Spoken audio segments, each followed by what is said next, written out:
চলছে নারী শিক্ষা ইদারা, চলছে পুরুষ শিক্ষা ইদারা। ঠিক বলছি না ভুল বলছি?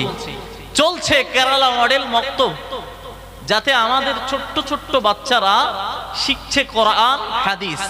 আপনি দীর্ঘ 5 বছর পিছিয়ে যান, আপনি দেখতে পাবেন আমাদের বাচ্চারা শুধু কোরআন শিখতো না, তাজবিদ শিখতে পারতো না, কোরআনের আর কানগুলো কোরআনের শুদ্ধ পড়ার জন্য যে নিয়ম কানুনগুলো ওগুলো শিখতে পারতো এমন ছিল না। বরং ইমাম সাহেব হুজুর যেভাবে কোরআন পড়তে হয় স্বাভাবিক অবস্থায় পড়িয়ে দিত। আমাদের বাচ্চারা শুধু খতম করেই শেষ। আর আমাদের সমাজে একটা প্রথা আছে যে কোরআন খতম করতে হবে, নাই তো মনে হয় আল্লাহ হয়তো একটা গোনা টোনা লিখতে পারে। তবে এই ভুল ধারণাটাকে পরিবর্তন করে আমাদের একটু সঠিক ধারণা নিতে হবে যে কোরআন খতম আমরা অবশ্যই করব, তবে শুদ্ধভাবে আগে কোরআন শিখতে হবে। যার জন্য আমরা তথা অল ইন্ডিয়া সুন্নাতুল জামাত প্রচেষ্টায়, তাদের প্রচেষ্টায় চলেছে কেরালা মডেল মক্তব। এবং আপনারা জানেন যে কেরালা মডেল মক্তবে কিছু নিয়ম আছে, কিছু সময় নির্ধারণ আছে, যে সময়গুলো এই যাদের 40-50 বছর বয়স এরাও ইসলামী শিক্ষার সুশীতল ছায়ায় আসতে পারে। চিল্লে বলুন না সুবহানাল্লাহ। ভাই আপনি অবাক হয়ে যাবেন, যারা ইসলামী শিক্ষার সুশীতল ছায়ায় আসবে তাদের জীবনটা পরিবর্তন হয়ে যাবে, তাদের জীবনটা আলোক উজ্জ্বল হয়ে যাবে। আপনি দৃষ্টান্ত নেন, নবী মুসা আলাইহিস সালাতু ওয়াস সালামের জামানার এক ঘটনা ঐতিহাসিকগণ বর্ণনা করেছেন। একজন রাজা বাদশা, তার ওই রাজ দরবারে একজন জাদুকর ছিল, যে জাদুকর ওই রাজ দরবারের মানুষদেরকে জাদুবিদ্যা দেখিয়ে আনন্দ দিত এবং আনন্দ উপভোগ করাতো। এই রাজা মশাই কাছে এক তারিখে জাদুকর বলল যে আমি, আমার বয়স অত্যন্ত সংকীর্ণ হয়ে আসতে চলেছে, আমি বার্ধক্যের উপনীত হয়ে পড়েছি, এমন অবস্থায় আপনার এই শহর থেকে, আপনার এলাকা থেকে একজন ছেলে, একজন বালক আমাকে চুজ করে দেন, যাকে আমি এই শিক্ষাটা দিতে পারবো, এই জাদুবিদ্যাটা শিক্ষা দিতে পারবো, আর যে আমার ইন্তেকালের পরে রাজদরবারে জাদুবিদ্যা দেখিয়ে আপনাদেরকে আনন্দ দিয়ে থাকবে। রাজামশাই শুনবার সাথে সাথে এলাকায় ছড়িয়ে দিল খবরটা। দেওয়ার পরে দেখতে পাওয়া গেল একজন সুদক্ষ পুরুষকে নির্বাচন করা হলো, যাকে জাদুবিদ্যা শেখানো হবে, এবং রাজ দরবার থেকে ঘোষণা ওই যুবককেই শিখতে হবে। যুবক প্রথম দিন বার হয়েছেন, প্রতিমধ্য এক আল্লাহওয়ালার সঙ্গে সাক্ষাৎ হয়ে গেল। চিল্লে বলুন না সুবহানাল্লাহ, আর একটু মন খুলে বলুন না সুবহানাল্লাহ। ওই আল্লাহওয়ালাটাই প্রথম দিনে শিক্ষা দিল রব একক, আল্লাহ ছাড়া কোনো মাবুদ নাই, আল্লাহ ছাড়া কোনো মাবুদ নাই, আল্লাহ ছাড়া কোনো রব নাই। এই কথা যখন প্রথম দিনেই যুবকের ভিতরে প্রবেশ করিয়ে দিল, এই যুবক দেখলো যে আমার জীবনের এই সূচনা লগ্নে আমি যাচ্ছিলাম জাদুকারের কাছ থেকে জাদু শিক্ষার জন্য, কিন্তু প্রাথমিক অবস্থায় যে শিক্ষা শিখছি তথা যার সঙ্গে দেখা হয়েছে, যে শিক্ষা আমার প্রথমে আমার ভিতরে প্রবেশ করেছে, নিঃসন্দেহটা ভালো শিক্ষা। চিল্লে বলুন না সুবহানাল্লাহ। এরপরে এই যুবক অনেকটা সময় অতিবাহিত করে ফেলার পরে যুবক চলে গেল ওই রাজ দরবারে জাদু শিক্ষার জন্য। জাদুকর জিজ্ঞাসা করলো, কি ব্যাপার, এত দেরি কেন? তবে আল্লাহওয়ালা ব্যক্তিটা শিখিয়ে দিল, দেখো আমার কাছে যে সময় দিয়েছো, এই সময়ের কথাটা তুমি কাউকে আলোচনা করবে না।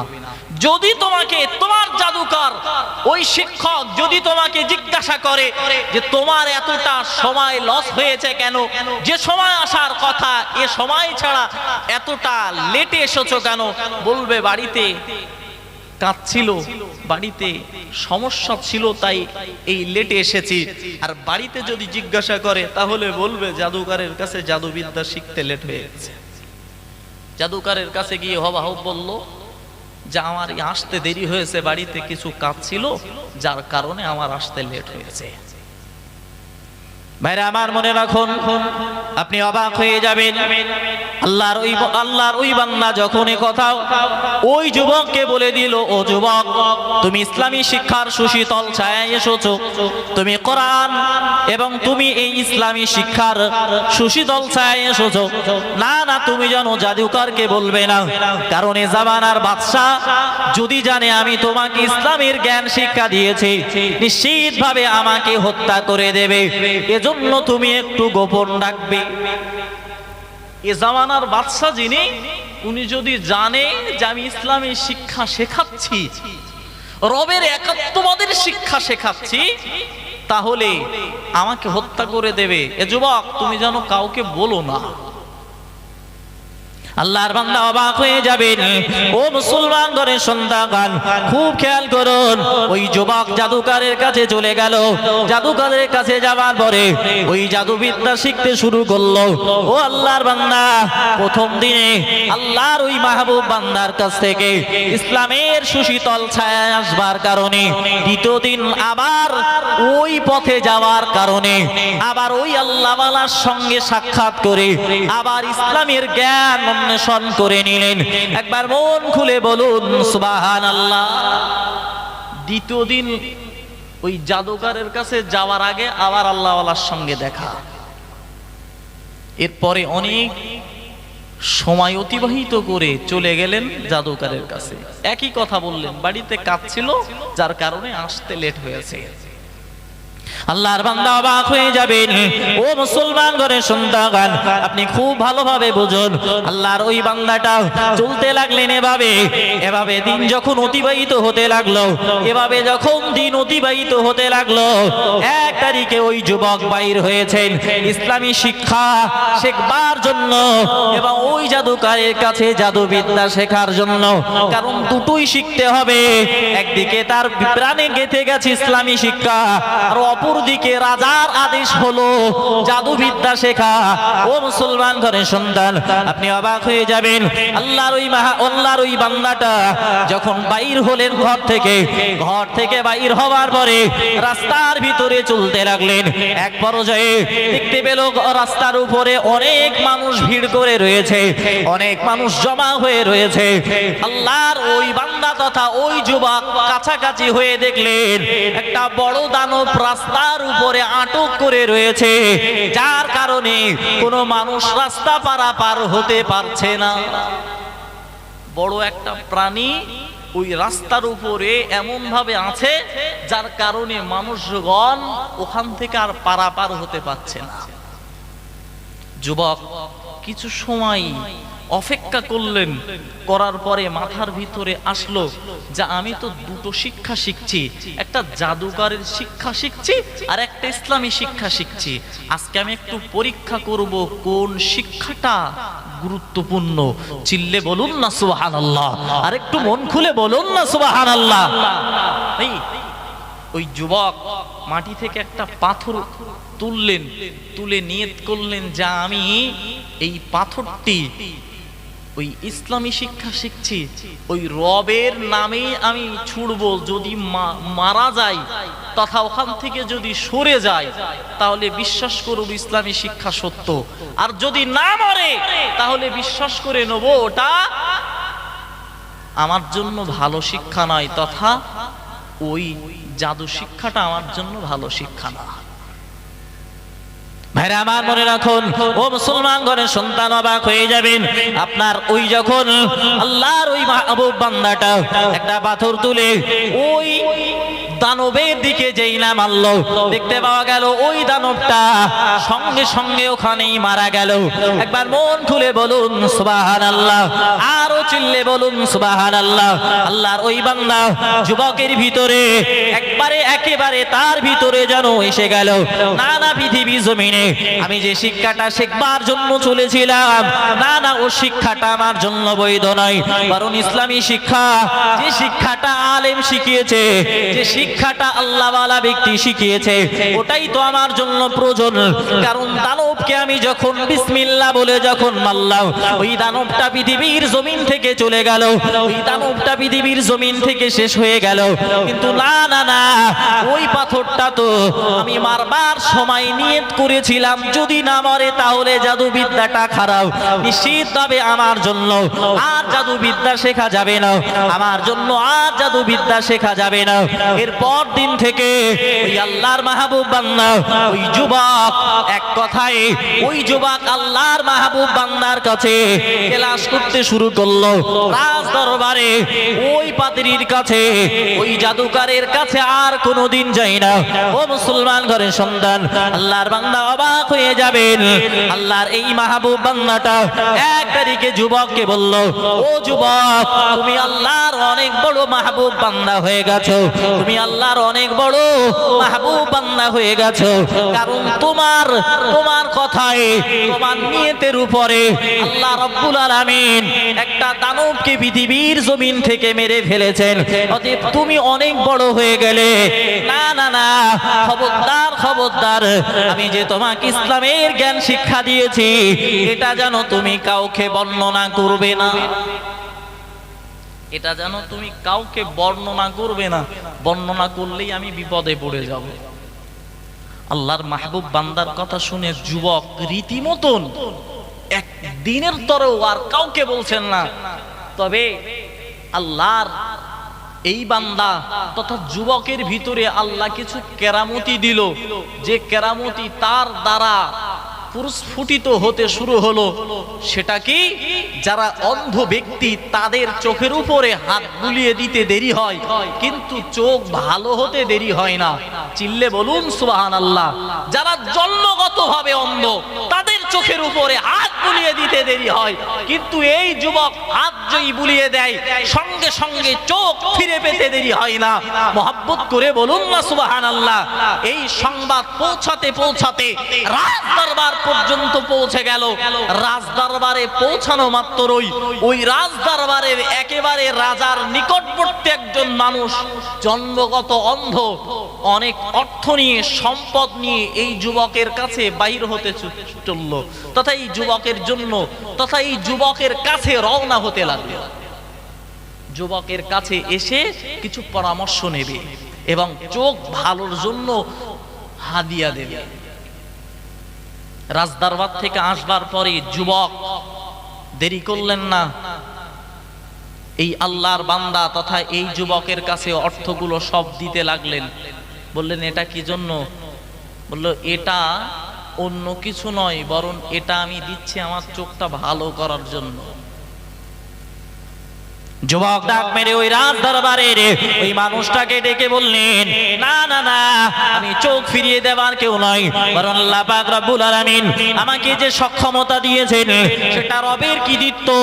এটা আমি বান্দা হিসাবে আমার কোনো কৃতিত্ব তো নাই, এটা আমার কোনো, এর ভিতরে আমার কোনো কৃতিত্ব নাই। ও মুসলমান ঘরের সন্তান, ওই যুবক আবার বলল, না না, তুমি বিশ্বাস করো রবকে, আর আমি তোমাকে তোমার চোখের উপরে হাত বুলিয়ে দিতে পারি, তবে চোখের উপরে হাত বুলিয়ে দেওয়ার আগে আমি এই অর্থগুলো নেব না। আর দ্বিতীয় নাম্বার আমার শর্ত হলো ঈমানের কলেমা পড়ে তোমাকে মুসলমান হয়ে যেতে হবে। আর তুমি যদি মুসলমান হয়ে যাও নিশ্চিতভাবে তোমার চোখের উপরেও আমি হাত বুলিয়ে দেব। তবে না না না, তুমি ঈমানদার হওয়ার পরেও আমি যে তোমাকে ঈমানের কলেমা পড়িয়েছি এবং আমি যে তোমার এই জন্য সুপারিশ করেছে, আল্লাহর দরবারে দোয়া করেছি, না না, রাজ দরবারের কোন মানুষের সঙ্গে বলতে পারবে না, এমনকি রাজার সঙ্গেও বলতে পারবে না।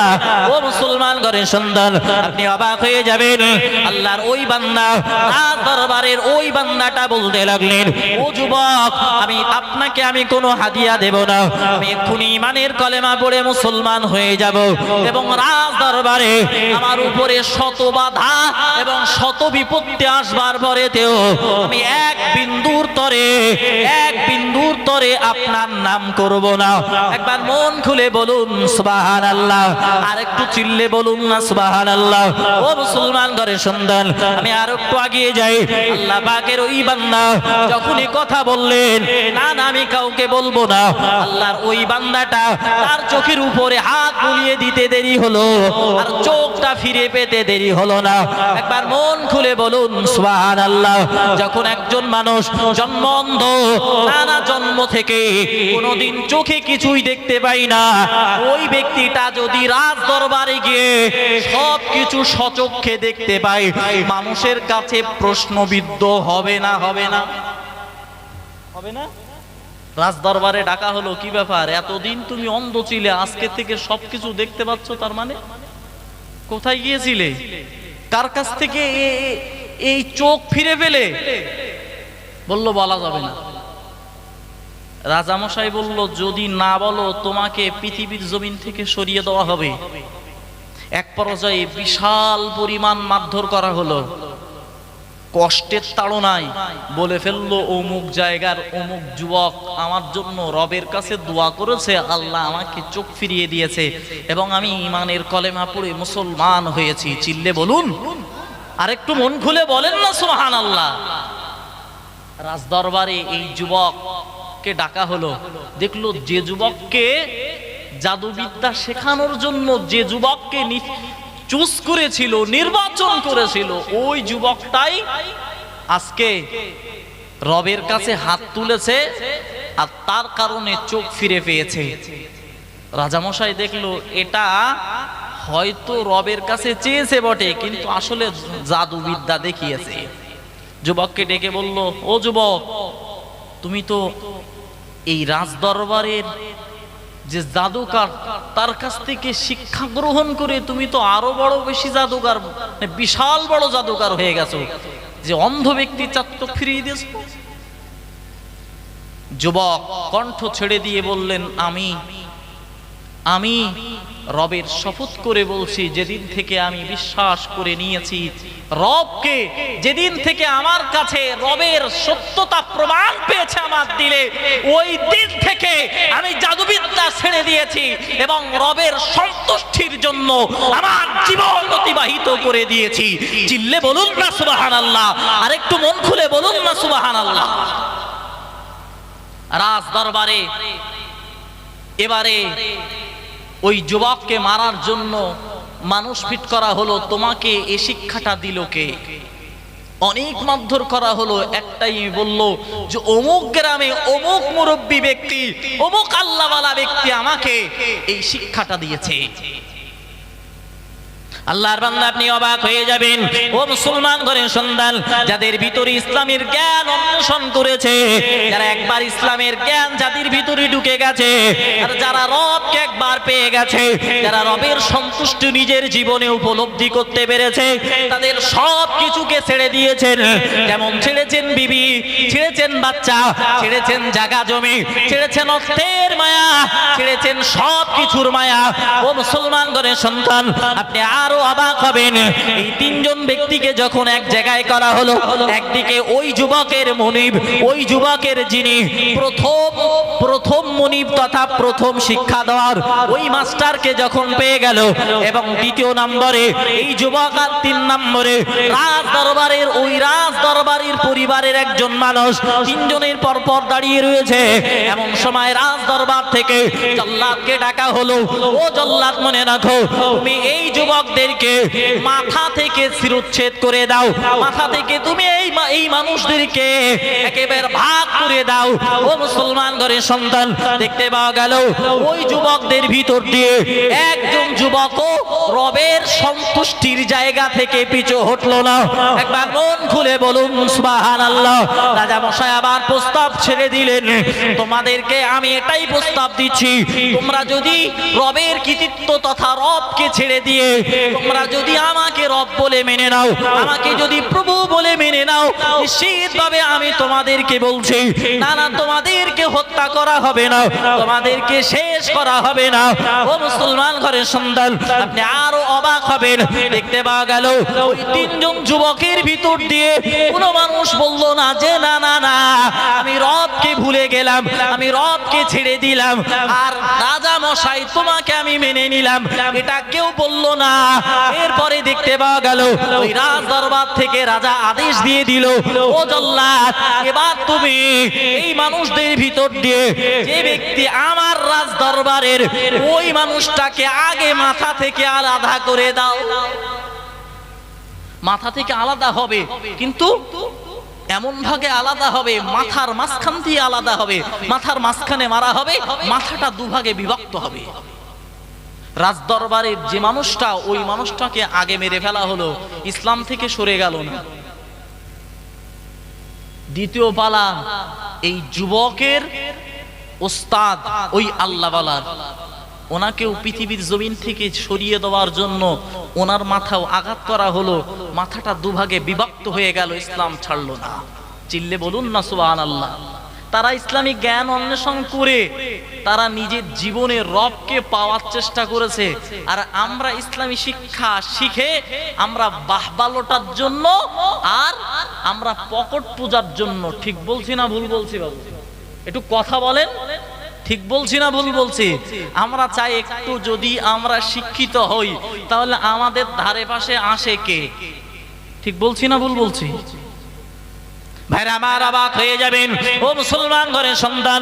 রাজদরবার থেকে এবার যুবককে আদেশ দেওয়া হলো, না না না, এই যুবককে এভাবে মারা যাবে না, বরং পাহাড়ের উপরে নিয়ে যাওয়া হবে এবং ওই পাহাড় থেকে এই যুবককে ঠেলা মেরে একে ফেলে দেওয়া হবে। আর পাহাড় থেকে পড়ে যাওয়ার পরে একেবারে শেষ পর্যায়ে আসতে মাটিতে পৌঁছানো মাত্রই তার কিছুই অস্তিত্ব পাওয়া যাবে না। পাহাড়ের একেবারে চূড়ায় নিয়ে যাওয়া হবে, আর ওখান থেকে মানুষ তাকে ঠেলা দেবে, আর ঠেলা দেওয়ার কারণে এই মানুষটা, এই যুবকটা পড়ে যাবে। পাথরটা তো কি বলবো বাবু, আপনারা যারা দেখেছেন বড় বড় পাহাড়, ওই পাহাড় তো একেবারে সাজানো গোছানো নয়, বরং এখানে একটা যেভাবে সাজানো, ওই উপর থেকে ছেড়ে দেওয়া মাত্রই মানুষের গোস্ত মাংসগুলো পাথরের সঙ্গে লেগে যাবে। শেষ পর্যায়ে তথা মাটিতে পৌঁছানোর আগেই কোনো অস্তিত্ব খুঁজে পাওয়া যাবে না। এই যুবকের শাস্তি এটাই দেওয়া হবে। আল্লাহর বান্দা অবাক হয়ে যাবেন। এই যুবককে নিয়ে যাওয়া হলো ওই পাহাড়ের চূড়ার উপরে। পাহাড়ের চূড়ার উপরে যখন নিয়ে যাওয়া হলো, দেখতে পাওয়া গেল অনেক মানুষ মিলে এই যুবককে ঠেলা মেরে এবার ফেলে দেবে। আর যুবক রবের দরবারে হাত ওঠালেন আর বললেন, ও রব্বুল আলামিন আল্লাহ, আপনার দরবারে আমার মিনতি, আপনি রব, আপনাকে আমি বিশ্বাস করেছি, আপনাকে আমি স্বীকারোক্তি দিয়েছি, নিশ্চিতভাবে আপনি আমার বাঁচানোর মালিক, আপনি আমার স্রষ্টা, আপনি আমার মালিক। নিশ্চিতভাবে না না না, পৃথিবীর মানুষ শত চেষ্টা করবার পরেতেও তারা আমাকে মারতে পারবে না যদি আপনি আমাকে না মারেন। একবার মন খুলে বলুন সুবহানাল্লাহ। আমাদের বাঙালি ভাষায় একটা কথা আছে, মারে আল্লাহ তো রাখে কে, আর রাখে আল্লাহ তো মারে কে? ঠিক বলছি না ভুল বলছি? যুবক আল্লাহর দরবারে দোয়া করলেন, ও রব্বুল আলামিন আল্লাহ, আপনি আমাকে বাঁচালে পৃথিবীর কোনো মানুষ আমাকে মারতে পারবে না। দোয়া করতে দেরি হলো, দেখতে পাওয়া গেল ওই যুবক যারা এই যুবকের জন্য মারতে গিয়েছিল, রাজার কথা শুনে, ওই বাদশার বাদশিত্ব কথা শুনে যখন ওই যুবককে মারার জন্য পাহাড়ের অট্ট একেবারে চূড়ায় পৌঁছে গিয়েছিল, আল্লাহ তাদের জন্য ওই পাথরটা কাঁপুনি শুরু করে দিল। ওই পাহাড়টা তাদের জন্য ভূমিকম্পের মতো হতে লাগলো। আর যার কারণে দেখতে পাওয়া গেল ওই যতগুলো মানুষ রাজ দরবার থেকে যুবককে ফেলার জন্য গিয়েছিল, সব মানুষগুলো পড়ে গেল। যুবক একেবারে সুস্থ হালাতে নিচেই পৌঁছে গেল। একবার মন খুলে বলুন সুবহানাল্লাহ, আর একটু মহব্বত করে বলুন সুবহানাল্লাহ। সব মানুষ শেষ হয়ে গেল, কিন্তু রাজ দরবারের ওই যুবক, যে যুবককে মারার জন্য রাজ দরবার থেকে অনুমতি দেওয়া হয়েছিল, ও যুবকের কিছু হলো না। নিশ্চিতভাবে ও যুবকের ভিতরে ঈমান ছিল। আর একবার মন খুলে বলুন সুবহানাল্লাহ। সুস্থ হালাতে আর দেরি করলেন না, বাড়িতে পৌঁছে গেলে এই রাজ দরবারে আবার পৌঁছে গেলেন। রাজ দরবারে যখন পৌঁছালেন, রাজা দেখে একেবারে চক্ষু চড়ক গাছে, কি সর্বনাশ, এতগুলো মানুষ পাঠালাম, তারা কেউ ফিরল না, তুমি কিভাবে ফিরলে, কিভাবে? রাজা আরো রেগে গড়গড় করতে লাগলো, আরো রেগে একেবারে ফুলে ফেঁপে উঠলো। আমরা কখনো কখনো রেগে যাই, কিছু বলতে পারি না, এইরকম একটা ভাবমূর্তি আসে না, আসে না? তো রাজা এইভাবে রেগে গেল এবং আবার ডাকলেন তার রাজ দরবারের কিছু চেলাদেরকে, ডেকে বলল, একে এভাবে যখন মারা সম্ভব হয়নি, একে নিয়ে চলো ওই সমুদ্রের কাছে এবং নৌকায় তুলে মাছ বরাবর যাওয়ার পরে ঠেলে ফেলে দেবে, এরপরে সমুদ্রের মাছ একে খেয়ে নেবে, অন্তত নিষ্কৃতি একটু পাবো এই যুবকের হাত থেকে। ভাইরা আমার মনে রাখুন, রাজ দরবার থেকে আবার যখন এই যুবকের জন্য মানুষ চুজ করে দেওয়া হলো, মানুষ যখন নির্ধারণ করে দেওয়া হলো এই যুবককে মারার জন্য, যুবককে নিয়ে চললো সমুদ্রের কিনারার কাছে, নৌকার মাঝে তোলা হলো। অনেক যুবক উঠলো, ওই যুবকের সঙ্গে কথা আল্লাহ ওয়ালা, এই যুবকের সঙ্গে রাজ দরবারের অনেক যুবক উঠলো। উঠবার পরেতে দেখতে পাওয়া গেল সমুদ্রের মাছ পরিবার চলে গেল। এরপরে যুবককে যেই ফেলতে যাবে, যুবক আবার আল্লাহ দরবারে ডাক মেরে বললেন, রব্বুল আলামিন আল্লাহ, আমি তোমাকে বিশ্বাস করেছি, আমি তোমার উপরই ঈমান এনেছি, আমি তোমার উপরই যখন সত্যায়ন করেছি, নিশ্চিতভাবে তুমি আমার বাঁচানোর মালিক, পৃথিবীর জমিনে কেউ আমাকে মারতে পারবে না। ও রব্বুল আলামিন আল্লাহ, আপনি যদি আমাকে বাঁচান, নিশ্চিতভাবে আমাকে কেউ মারতে পারবে না, কারণ আপনি আমাকে সহযোগিতা করুন। আল্লাহ দরবারে যুবকের দোয়া করতে দেরি হলো, কিন্তু দেখতে পাওয়া গেল ওই নৌকাটা কাঁপুনি শুরু হয়ে গেল, ওই নৌকার মাঝে যেন ভূমিকম্প শুরু হয়ে গেল, যার কারণে ওই নৌকার মাঝে রাজ দরবারের যত মানুষ ছিল সব মানুষগুলো অতল তলদেশে ভেসে চলে গেল। আর যুবক সহি সালামাতে আবার কিনারায় পৌঁছে গেল। একবার মন খুলে বলুন সুবহানাল্লাহ, আর একটু মন খুলে বলুন সুবহানাল্লাহ। রাখে আল্লাহ, মারে কে? আর মারে আল্লাহ, তো রাখে কে? যুবক রবকে বিশ্বাস করেছে। আজও যদি পৃথিবীর জমিনে আমাদের কোন পরাশক্তি আমাদেরকে দমন করতে চাই, নিশ্চিতভাবে রবকে একত্ববাদ স্বীকার দিয়ে তথা রবকে এক বলে জেনে বিশ্বনবী আমার নবী এ কথা বিশ্বাস করে যদি ওই বুলেটের সামনে দাঁড়ানো হয়, এরপরেও যদি আপনি আপনার জন্য রব রেখে দেয় হায়াত, নিশ্চিতভাবে আপনাকে কেউ মারতে পারবে না। আর যদি মৌত ওই বুলেটে রাখে, আপনি সোজাসুজি জান্নাত দেখবেন। চিল্লে বলুন। কারণ যার প্রতি রবের ভালোবাসা, যার প্রতি আল্লাহর ভালোবাসা, তার জন্য তো আর কিছুই নাই। রবের জন্যই জানিয়ে দিয়েছেন, কুল ইন কুনতুম তুহিব্বুনাল্লাহ ফাত্তাবিউনি ইউহিব্বুকুমুল্লাহ ওয়া ইয়াগফির লাকুম যুনুবাকুম আল্লাহু গফুরুর রহিম। মহান আল্লাহ পাক রব্বুল আলামিনের, আল্লাহ পাক রব্বুল আলামিন জানিয়ে দিলেন, ও জগৎবাসী মনে রাখো, যদি আমি আল্লাহ পাক রব্বুল আলামিন আমাকে তোমরা ভালোবাসতে চাও, তাহলে ফাত্তাবিউনি, তোমরা অনুসরণ করো আখিরি জামানার নবী মুহাম্মদুর রাসূলুল্লাহ সাল্লাল্লাহু আলাইহি ওয়াসাল্লামকে। ও মুসলমানদের সন্তান, আল্লাহর বান্দা মনে রাখুন, আজ পৃথিবীর জমিনে আমাদের মাঝে নবী নাই, তবে আমরা নবীকে কিভাবে ভালোবাসবো, নবীর প্রেম আমাদের জীবনে কিভাবে বাস্তবে রূপান্তরিত করব, ও আল্লাহর বান্দা, এটা আমাদের ভিতরে জাগ্রত হতে পারে। আমরা রবকে কিভাবে সন্তুষ্ট করব, রবের কিভাবে সন্তুষ্ট আমরা পেতে পারি। আল্লাহর বান্দা, আপনি রবকে যদি সন্তুষ্ট করতে হয়, রবকে যদি সন্তুষ্ট করতে হয়, আল্লাহ পাক রব্বুল আলামিন কোরআনের আয়াত নাযিল করে জানিয়ে দিলেন, আতাকুমুর রাসূলু ফাখুযুহু ওয়া মা নাকুম আনহু ফানতাহু। আল্লাহ পাক রব্বুল আলামিন ডেকে বললেন, ও আমার বান্দা বান্দীরা, মনে রাখো আমার নবী তোমাদেরকে যেটা দিয়েছেন ওটা তোমরা তোমাদের জীবনে বাস্তবে রূপান্তরিত করো, তোমরা তোমাদের জীবনে আঁকড়ে ধরো। আর আমার রাসূল তোমাদেরকে যেটা বর্জন করতে বলেছেন, আমার রাসূল তোমাদেরকে যেটা নিষেধ করতে বলেছেন ওটা তোমরা পরিহার করো। নিশ্চিতভাবে রাসূলের ভালোবাসা হবে এবং আল্লাহরও ভালোবাসা হয়ে যাবে। একবার মন খুলে বলুন সুবহানাল্লাহ, আর একটু চিল্লে বলুন না সুবহানাল্লাহ। ও মুসলমান ঘরের সন্তান, আর যারাই রাসূলকে ভালোবেসেছেন, যারা স্বচক্ষে রাসূলকে দেখে রাসূলের জীবনটা নিজের জীবনে বাস্তবে রূপান্তরিত করেছেন, তারা প্রত্যেকেই এক একজন সাহাবী। আর তারা তাদের সম্পর্কে আখিরি জামানার নবী মুহাম্মদুর রাসূলুল্লাহ সাল্লাল্লাহু আলাইহি ওয়াসাল্লাম নিজেই জানিয়ে দিয়েছেন, আমার এক একজন সাহাবা আকাশের নক্ষত্রের ন্যায়। আর একবার মন খুলে বলুন সুবহানাল্লাহ। আর যে কোন সাহাবাকে তোমরা অনুসরণ আর অনুকরণ করবে তো তোমরা হেদায়েতের পথ পেয়ে যাবে।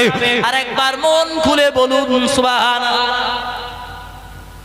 তোমরা যাকেই অনুসরণ করবে, যাকেই তোমরা মান্যতা দিয়ে চলবে, যে সাহাবাকেই মান্যতা দিয়ে চলবে, তোমরা হেদায়েতের পথ পেয়ে যাবে।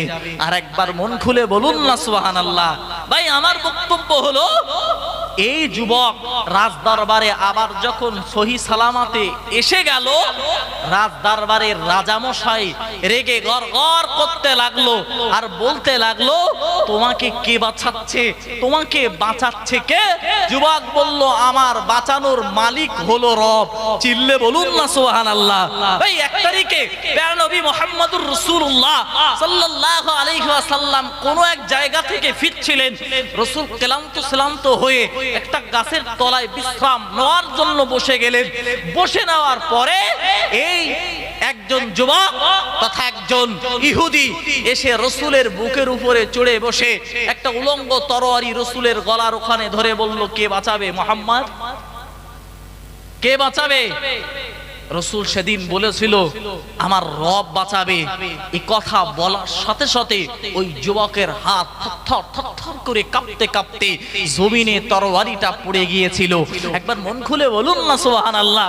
এই যুবকের কথা অনেক আগে এই যুবকও সেদিন বলেছিল, আমার রব আমাকে বাঁচাবে। রাজদরবারের রাজা বলল, তাহলে তোমাকে মারা সম্ভব হবে না।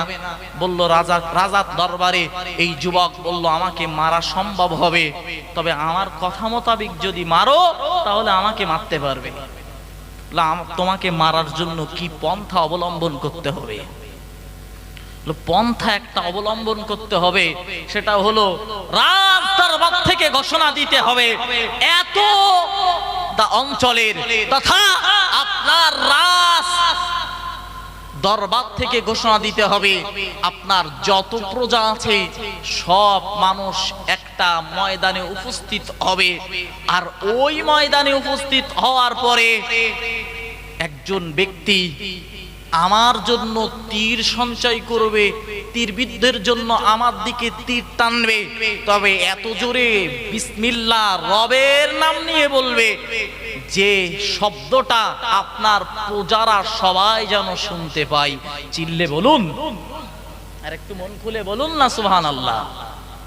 রাজা দেখলো একে মারা যদি না যায় তাহলে অনেক মানুষ ইমানের কলেমা পড়ে নেবে, রাজ দরবারের রাজার আর অস্তিত্ব থাকবে না। দেখতে পাওয়া গেছে ফেরাউন তার অস্তিত্ব শেষ হয়েছে। যে ফেরাউনের কাছেই মানুষ হয়েছিলেন নবী মুসা আলাইহিস সালাতু ওয়াস সালাম, ওই মুসা আলাইহিস সালামের কারণেই একদিন ফেরাউন নিষ্ক্রিয় হয়ে গিয়েছিল, শেষ হয়ে গিয়েছিল। ঠিক বলছি না ভুল বলছি?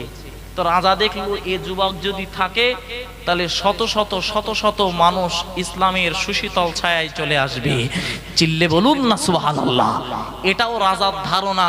রাজা দেখলো এর কথাটা শুনি, এই যুবকের কথা শুনি, প্রজাদের দাওয়াত দিলেন, দিয়ে একটা ময়দানে উপস্থিত করলেন।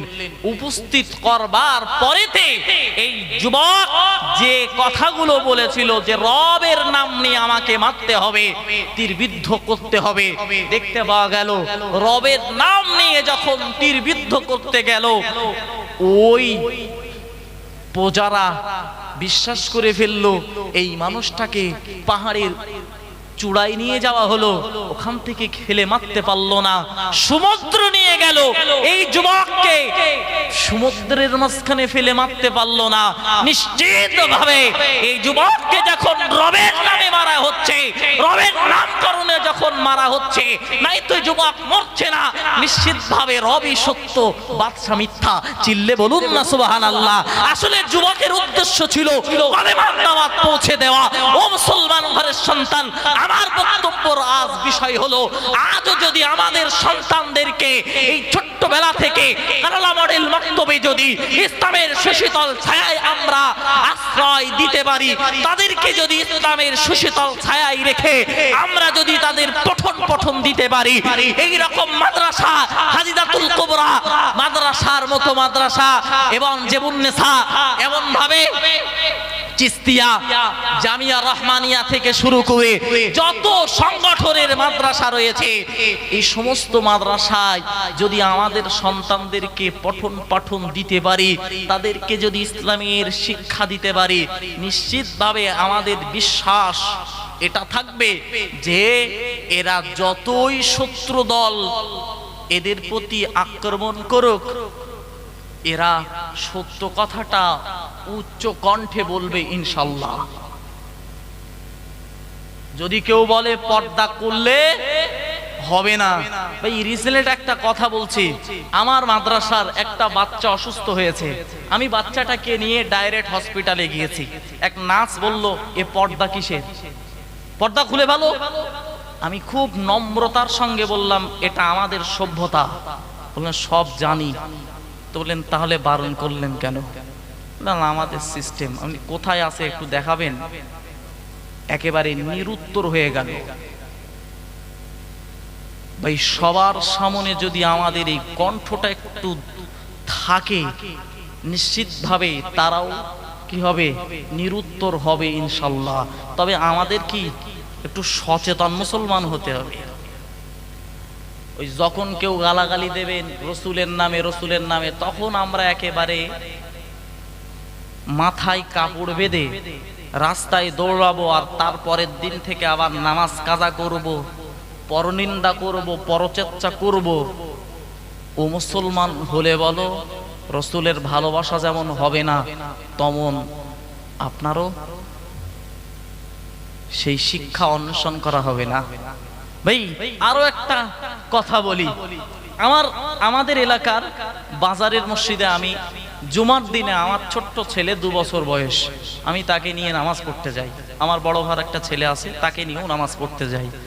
তো ছোট্ট বাচ্চার হলে একটু দুষ্টুমি করে, একটু জ্বালাতন করে। তো একজন যুবক নামাজ শুরু হবে এমন একটা সময় আমি আমার আব্বাকে বলছি, আপনি একেবারে কাতারের শেষ প্রান্তে দাঁড়াবেন, আর দাঁড়ানোর পরে একেবারে সাইডে ছেলে দুটোকে দাঁড় করাবেন। তো একজন যুবক বলল যে যেখানেই দাঁড়াবে সেখানেই তো সমস্যা, ও যেখানে দাঁড়াচ্ছে দাঁড়াক না, কোনো সমস্যা নেই, কারুর তো নামাজ হবে না। সঙ্গে সঙ্গে আমি ওই যুবককে বললাম, বাবু আপনার এটা ভুল হচ্ছে। এই ছোট্ট ছোট্ট বাচ্চারা যদি মসজিদে এসে যদি এখন থেকে না আসে, আপনাদের বয়সে যদি আসে, তাহলে আত্তাহিয়াতুটা আর ভালো করে পড়তে পারবে না, দাঁত ভেঙে যাবে, তারপরেও উচ্চারণ হবে না। এবং এরা যদি মসজিদে আজকে না আসে, তাহলে নিশ্চিতভাবে আগামী প্রজন্ম নামাজি হবে না। দেখলাম একেবারে আর কিচ্ছু বলছে না। পরে আমার কাছ থেকে আবার কিছু জিনিস জানতে চাইলো। আমি তাকে বললাম, ভাই আমাদের বক্তব্য যারা শিখতে চাচ্ছে, যারা জানতে চাচ্ছে, তাদের জানাতে হবে। এবং আমরা এই মসজিদগুলোতে, আমার এই বক্তব্যের সাবজেক্টের ভিতরে এটা নয়, তবে আমি একটু এসেছে বলে কথার কথা বলে ফেলছি। মসজিদে যে সমস্ত বাচ্চারা আসবে, তাদেরকে আপনারা হাঁকা ঢাকা দেবেন না, তাদেরকে কটু কথা বলবেন না। কারণ আপনাদের ইন্তেকালের পরে, আপনারা চলে যাওয়ার পরে ওই মসজিদগুলো আবাদ করবেই ওরা। আর আজকে যদি ওদেরকে না পাওয়া যায় মসজিদের ভিতরে আবাদ করার মানুষ পাওয়া যাবে না। আজ ফজরের নামাজে আমাদের গ্রাম্য এলাকায় তথা মুসল্লি পাওয়া যায় না। আজ থেকে যদি আমরা নিয়ত করে আমাদের সন্তানগুলোকে মসজিদে নিয়ে যাব প্রতি ওয়াক্তে, তারা দুষ্টুমি করবে, নিশ্চিতভাবে দুষ্টুমি করতে করতে এক পর্যায়ে তারা নামাজি হবে। চিল্লে বলুন না সুবহানাল্লাহ। আমার পূর্বে একজন বক্তা হযরত মাওলানা সম্ভবত আশিক একজন বলছিলেন যে একজন আল্লাহর মাহবুব বান্দা যার নামাজের পাটির নিচে কি দেওয়া হতো, মিষ্টি দেওয়া হতো। মা আল্লাহওয়ালা ছিল, বাপ আল্লাহওয়ালা ছিল, তার মিষ্টি দেওয়ার কারণটা অন্য কিছু ছিল না, বরং মিষ্টি দেওয়ার কারণটা ছিল নামাজের প্রতি তাকে উদ্বুদ্ধ করা। ও মুসলমান ঘরের সন্তান, আজ যদি আমাদের সন্তান সন্ততিকে ইসলামের শিশিতল ছায়ায় আনতে পারি, নিশ্চিতভাবে আমাদের জীবনটা যেমন সার্থকতা হবে, তেমন এরা পরবর্তীতে আমাদের কবরের পাশে এসে অন্তত একটু দোয়া করবে। ঠিক বলছি না ভুল বলছি? ভাইরা আমার মনে রাখুন, ও মুসলমান ঘরের সন্তান, আমি আর একটু এগিয়ে যাই। এইজন্য প্যারা নবী মুহাম্মদুর রাসূলুল্লাহ সাল্লাল্লাহু আলাইহি ওয়াসাল্লাম নবী আমার 1400 বছর পূর্বে জানিয়ে দিয়েছেন, ও আমার সাহাবারা, একজন মানুষ সারা রাত ধরে ইবাদত করবে, সারা রাত ধরে উপাসনা করবে, আল্লাহর গুণকীর্তন করবে, আল্লাহর আরাধনা করবে, আল্লাহকে পাওয়ার জন্য বারবার চেষ্টা করবে, তবে না না না, ওই ব্যক্তির তুলনায় একজন ব্যক্তি আল্লাহর ওই জ্ঞান, আল্লাহর পাঠানো যে ধর্ম, ওই ধর্মকে জ্ঞান অন্বেষণের জন্য বসে যাবে, ওই আবেদ ব্যক্তির তুলনায় জ্ঞান অন্বেষণকারী ব্যক্তির সওয়াবটা বেশি হবে। একবার মন খুলে বলুন সুবহানাল্লাহ, আরো চিল্লে বলুন সুবহানাল্লাহ। ও মুসলমান ঘরের সন্তান, আল্লাহর বান্দা, আমি আর একটু এগিয়ে যাই। আর যারা জ্ঞান অন্বেষণ করে ওই মতন আমল করবে, নিশ্চিতভাবে তাদের জীবনটা আলোক উজ্জ্বল হয়ে যাবে। আপনি একবার একটু লক্ষ্য করুন, নবী মুহাম্মদুর রাসূলুল্লাহ সাল্লাল্লাহু আলাইহি ওয়াসাল্লাম সাহাবা হযরত আবু হুরায়রা রাদিয়াল্লাহু তাআলা আনহু একেবারে দুর্বল সাহাবা। ও মুসলমান ঘরের সন্তান, নবী মুহাম্মদুর রাসূলুল্লাহ সাল্লাল্লাহু আলাইহি ওয়াসাল্লামের একদিন দয়ার নবী ওই মসজিদে নববীর সামনে হযরত আবু হুরায়রা বসে রয়েছেন, ক্ষুধার্ত অবস্থায় দিন শিখবার জন্য। তার কাছ থেকে শিখবেন না, না হযরত আবু বকরের কাছ থেকে শিখবেন। একটা শেখার উদ্দেশ্য, আর একটা উদ্দেশ্য হলো তার পেটে অত্যন্ত ক্ষুধার যন্ত্রণায় পাথর বেঁধে রেখেছে। আর 2 নম্বর উদ্দেশ্য হলো তাকে মেহমান যেন বানায়। ও আল্লাহর বান্দা, দেখতে পাওয়া গেল আল্লাহর ওই বান্দা হযরত আবু হুরায়রা রাদিয়াল্লাহু তাআলা আনহু অপেক্ষা করতে লাগলেন। অপেক্ষা করতে করতে এক পর্যায়ে ওই রাস্তা দিয়ে আল্লাহর নবী সাহাবা হযরত আবু বকর ওই রাস্তা দিয়ে অতিক্রম করেছে। হযরত আবু বকরকে সালাম কালাম দিয়ে তার কাছে রাসূলের হাদিস জিজ্ঞাসা করতে লাগলেন। যাকে হাদিস জিজ্ঞাসা করার পরে না উনি বুঝতে পারলেন না, তা হাদিস জিজ্ঞাসা করার উদ্দেশ্য ছিল আমি ক্ষুধার্ত, আমাকে একটু বুঝবে। আর হযরত আবু হুরায়রা রাদিয়াল্লাহু তাআলা আনহুকে মেহমান বানাবেন। উদ্দেশ্য হলো একদিকে শিক্ষা, আর অপর দিকে আমি যে ক্ষুধার্ত, এর জন্য আমাকে একটু জিজ্ঞাসা করব, উনি বুঝতে পারবেন যে আমার পেটে পাথর বাঁধা, আমাকে কোথায় নিয়ে যাবেন? তার বাড়িতে নিয়ে যাবেন। ভাই দেখতে পাওয়া গেল হযরত আবু বকর উনি বুঝতে পারলেন না, চলে গেলেন। উনি অপেক্ষা করতে লাগলেন হযরতে আবু হুরায়রা রাদিয়াল্লাহু তাআলা উনি অপেক্ষা করতে লাগলেন হযরত ওমর ফারুকের জন্য, উনিও আসলেন, চলে গেলেন। এরপরে অপেক্ষা করতে লাগলেন আখিরি জামানার নবী মুহাম্মদুর রাসূলুল্লাহ সাল্লাল্লাহু আলাইহি ওয়াসাল্লামের জন্য। চিল্লে বলুন সুবহানাল্লাহ। রাসূল দেখলেন আবু হুরায়রাকে, আর দেখা মাত্রই মুস্কি হাসি দিলেন। একবার মন খুলে বলুন না সুবহানাল্লাহ। এতেই আবু হুরায়রা বুঝে গেলেন যে রাসূল বুঝতে পেরেছেন, এজন্য মুস্কি হাসি দিয়েছেন। আবু হুরায়রাকে নিয়ে বাড়িতে চললেন। চলে হযরত আয়েশাকে জিজ্ঞাসা করলেন, ও আয়েশা, বাড়িতে কোনো খাবার আছে? রাসূলের বিবি হযরত আয়েশা বললেন, ইয়া রাসূলুল্লাহ, হাবিবাল্লাহ হুজুর, এক পেয়ালা দুধ হাদিয়া এসেছে। রাসূল বললেন, ওটা আমাকে দাও। রাসূল নিয়ে আসলেন, আসহাবে সুফফার কাছে নিয়ে আসলেন। সুফফার কাছে এসে আবু হুরায়রার হাতে ওই পেয়ালাটা দিলেন। দোয়ার পরে বললেন, ও আবু হুরায়রা, তুমি এবারে আসহাবে সুফফাদের এই দুধটাকে পান করাতে শুরু করো। অথচ যেই না রাসূল ওই পেয়ালাটা হাতে দিচ্ছিল আবু হুরায়রার, মনে মনে আবু হুরায়রার হচ্ছিল হয়তো রাসূল আমাকেই খেতে বলবেন ফার্স্টে, কারণ আমি ক্ষুধার্ত এবং আমি রাসূলের সঙ্গে আগে মেহমান হয়েছি, এজন্য আমাকে হয়তো আগে খেতে বলবেন। ভাই অবাক হয়ে যাবেন বাবু, আল্লাহ পাকের নবীর সাহাবা হযরত আবু হুরায়রা রাদিয়াল্লাহু তাআলা আনহু এই নিয়ত করে যখন পেয়ালাটাই হাত দিলেন, দেখতে পাওয়া গেল ওই পেয়ালায় রাসূল বললেন আসহাবে সুফফাদের দিতে। আসহাবে সুফফাদের যেই দিতে বললেন, নিজের মনটা যেন একটু ছোট মতন হয়ে গেল, খারাপ মতন হয়ে গেল। আসলে ঈমান হারাচ্ছেন না বাবু, বা এখানে কোনো অসন্তুষ্টি প্রকাশ করছেন না হযরত আবু হুরায়রা, কিন্তু মনে মনে করছেন যে আমি ফার্স্টে আসলাম কিন্তু আমাকে দিল না। এরকম একটা মানে মনে হচ্ছে যে আমার তো বিশাল ক্ষুধা, আমার তো অনেক তৃষ্ণা। উনি পান করাতে লাগলেন ডান দিক থেকে। পান করাতে করাতে রাসূলের দিকে তাকায়, একজন করে পান করায় আর রাসূলের দিকে তাকায়, মনে মনে করে হয়তো এবারে রাসূল আমাকেই বলবে। একজন আর পান করায়, আবার রাসূলের দিকে তাকায়, মনে করে এবার আমাকেই বলবে। অথচ সবার যখন শেষ হয়ে গেল, আবু হুরায়রা মনে মনে করছে এক পেয়ালা দুধ এতগুলো মানুষ খেলো, আর এতে কি আর হাসে? এতে কি আর হাসে? ওই পেয়ালাটা ছোট্ট পেয়ালা সবাই পান করে নিল, যথা পরিমাণ সবাই পান করলো। অথচ খেয়াল নেই আবু হুরায়রার যে পেয়ালা যতটা ছিল দুধ ততটাই আছে। চিল্লে বলুন না সুবহানাল্লাহ, আর একটু মন খুলে বলুন না সুবহানাল্লাহ।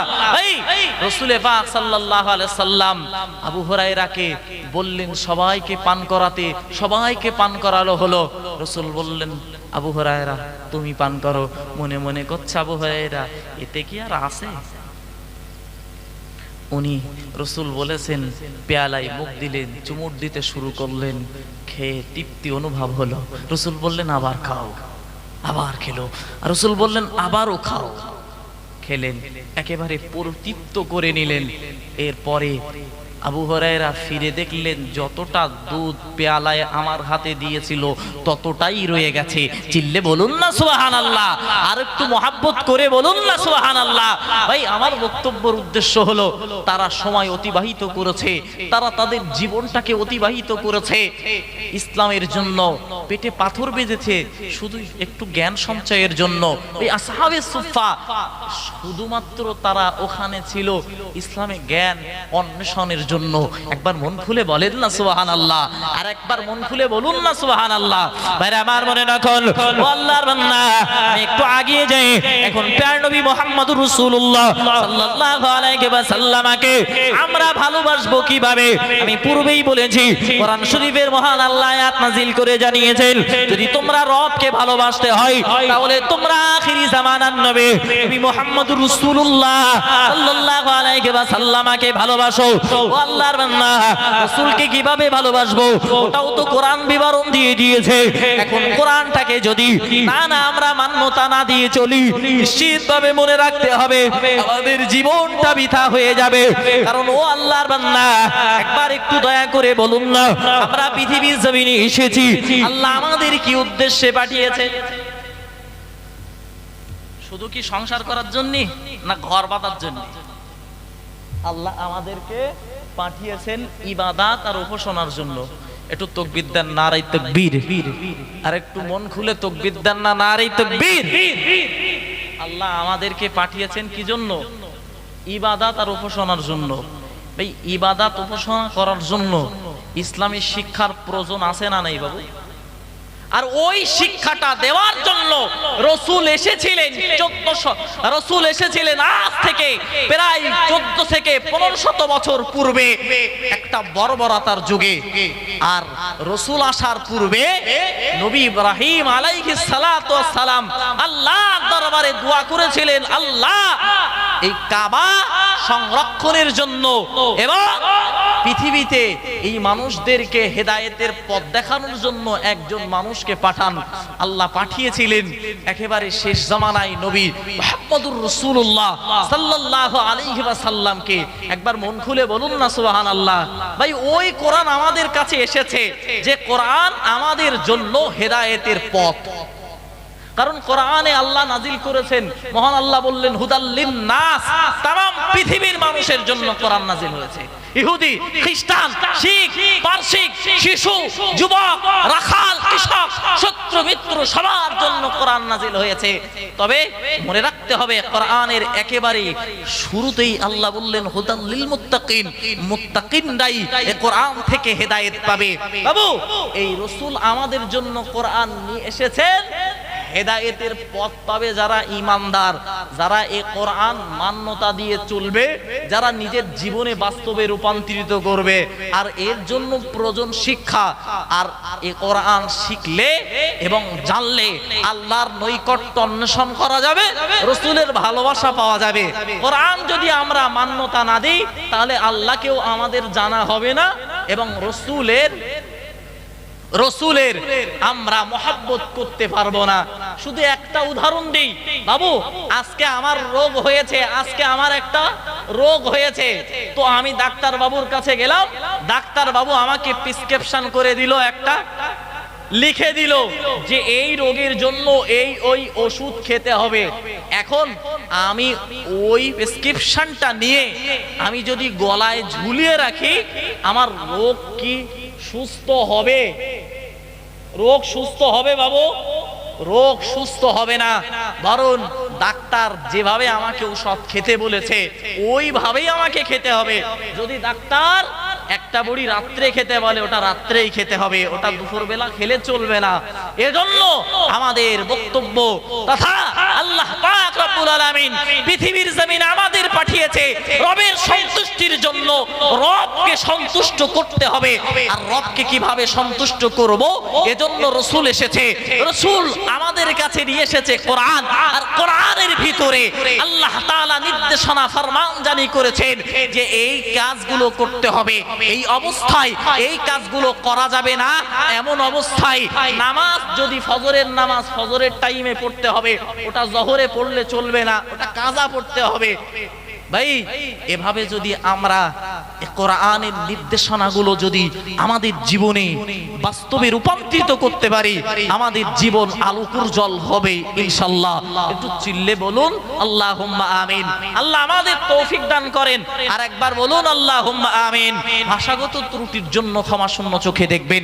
একটু মহব্বতে দরুদ শরীফ। যারা আছেন দূরে আছেন, একেবারে দূরে দাঁড়িয়ে আছেন, আমি বলবো একটু কাছাকাছি হন। যারা একেবারে দূরে আছেন আমি সকলকে কাছাকাছি হওয়ার জন্য অনুরোধ করছি। আমাদের মাঝে ওয়াজ ও নসিহত করবেন হযরত মাওলানা মুফতি রাজব আলী সাহেব হুজুর, তিনি এসেছেন। তার সময় আর লেওয়াটা বিয়াদবি হবে। আল্লাহ আমাকে কবুল করেন, আপনাদেরকেও কবুল করুন। সকলে বলুন আল্লাহুম্মা আমিন। ওয়া আখিরু দাওয়ানা আলহামদুলিল্লাহি রাব্বিল আলামিন।